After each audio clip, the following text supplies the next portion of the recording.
Welcome to the next episode of Undeniable. We're here with Tavon Blair, one of the co-founders of Excel Leader, and just one of my brothers and dear friends who have been in this movement, whether it's from the SGA world to voter engagement.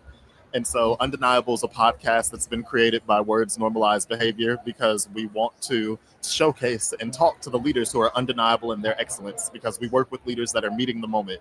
And so I'm thrilled that, Tavon, you've been able to join me today. How you living? I'm feeling good. I'm glad I'm in DC, and it just feels good to be around blackness right now. I know that's right. And so tell me, how's CBC treating you so far? This is my maybe third CBC, and this year I've been doing a lot of events with CBC, but also offsite, so like CBC events that are happening like adjacent, and then just seeing the amount of community that exists, that all these Black folks who are working professionally in social justice, in the movement space, or just in nonprofits, we all are coming to DC to be in the same city at the exact same time, and we all exist in different ways. And so I went to an event earlier where we're talking about leadership development in a space where it's about care. Like, how are we actually supporting each other? So it's an organization called Black Camp, founded by Jessica Bird. And so all of these different professionals are coming in town to say, drop the titles, drop everything you've been doing, and think about what you've been able to do for the past 10 years. And so it's how I started my day. And then I came on over to CBC. I know that's right. Especially starting your day knowing that there's the character, the commitment, and the fullness of just seeing each other as people, as Black people who are out here surviving and thriving through everything going on too. And so I want you to talk to me just a bit about Excel Leader. I know we met in the SGA streets and student government streets, both being at HBCUs and all, but Excel Leader has really come on the scene and shown what it means the next generation's leadership beginning now. I have such a pet peeve where folks are we need to support future leaders and future generations, but we lead now. And I always tell folks, Reverend Dr. Martin Luther King Jr. and Malcolm X became national and global leaders by the age of 25. Yet we're always trying to little brother, little sister, folks who are 25 and younger. So talk to me about Excel Leader and that work. Excel Leader, we are a community of HBCU alumni who build leaders, impact HBCUs, and change the world. And so we focus on leadership development in three different parts. So civic engagement, women's equity, and entrepreneurship. Those are three different areas where we believe that every HBCU student has some level of experience throughout their 4 years.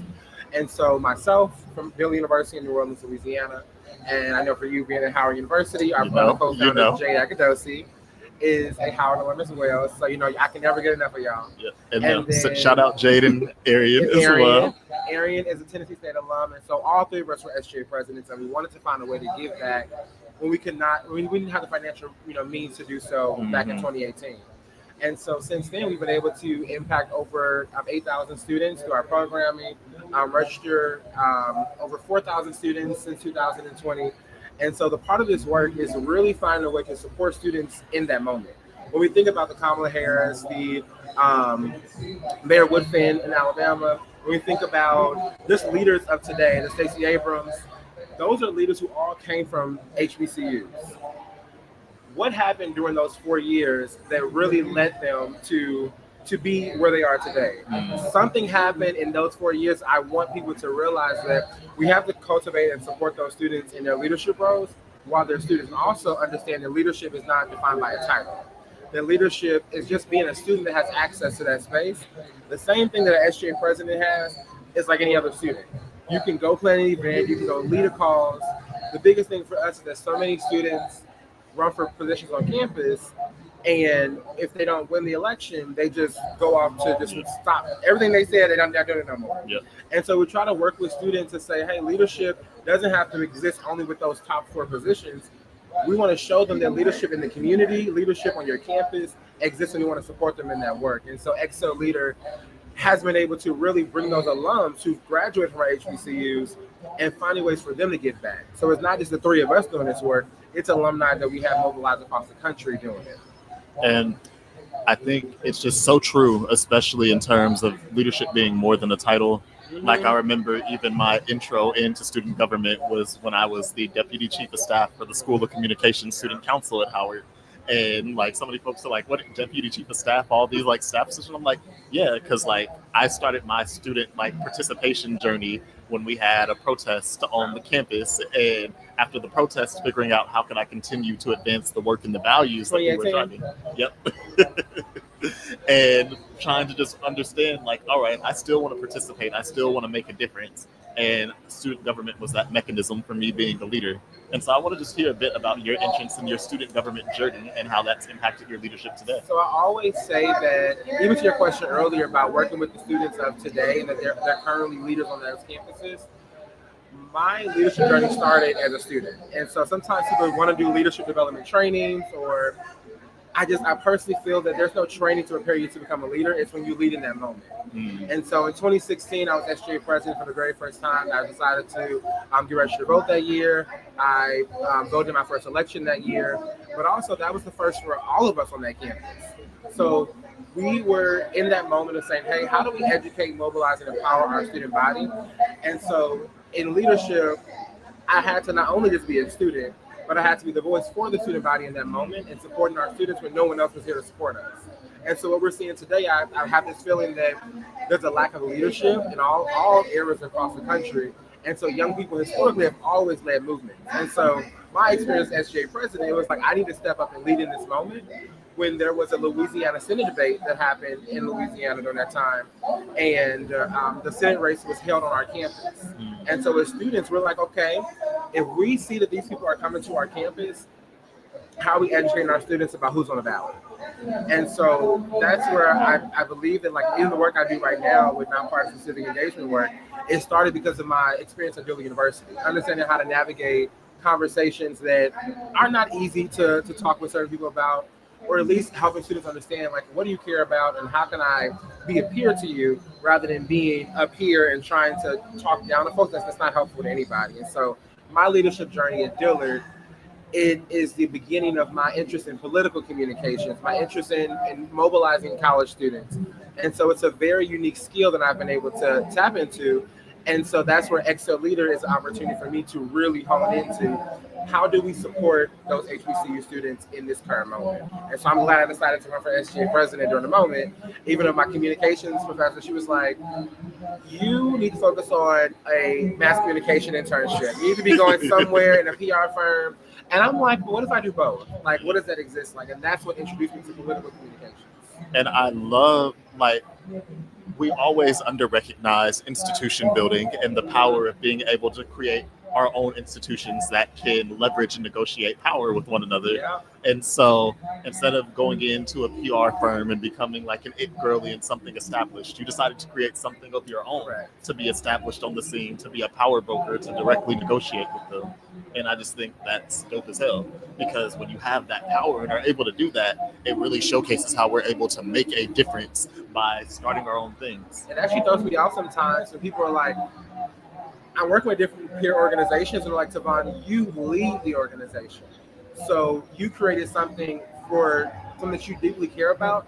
And so you don't have to go to a higher up. You are the higher up. And so you create that vision. You take away all the different toxic work environment kind of spaces that people may experience, what interns may experience, what people in the workforce experience.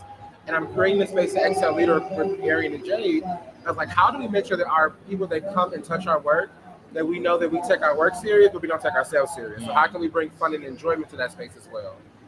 It's really incredible, because leading is hard. Like, it's not all flowers, it's not all nice, you know? It's lonely at times. Yeah, it's lonely, it's tough, and like having to make decisions that will have an impact on other folks, and the responsibility of representing and leading, especially something where you have members or you have peers and groups of people you're representing.